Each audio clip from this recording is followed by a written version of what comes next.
নাম শ্ৰী চিন্ময় গগৈ। মই সাপেখাতী উচ্চতৰ মাধ্যমিক বিদ্যালয়ৰ 7ম শ্ৰেণীৰ গ শাখাৰ ছাত্ৰ। নমস্কাৰ, মোৰ নাম শ্ৰী প্ৰীতম দাস। মই পিএনচি ছাত্ৰী উচ্চতৰ মাধ্যমিক বিদ্যালয়ৰ 6ম শ্ৰেণীৰ ছাত্ৰ। আমার নাম আর্থিক রাম।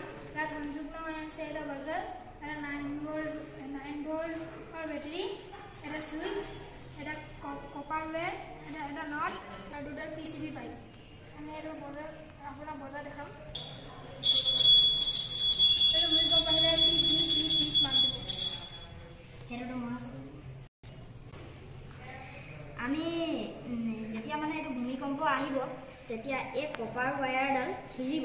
এই নটটোৰ পৰা যেতিয়া হিলিব নহয় তেতিয়া যেতিয়া এলুমিনিয়াম ৱায়াৰডালত টাচ হ'ব তেতিয়া মানে এইটো মাত এটা দিব। মই আপোনালোকক অলপ দেখাই দিব খুজিছোঁ।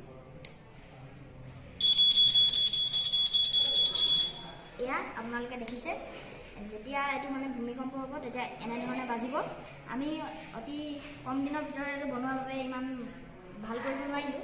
যদি অলপ আমি সময় পালোঁ হয় তেতিয়া আৰু অলপ ভাল কৰিব পাৰিলোঁ।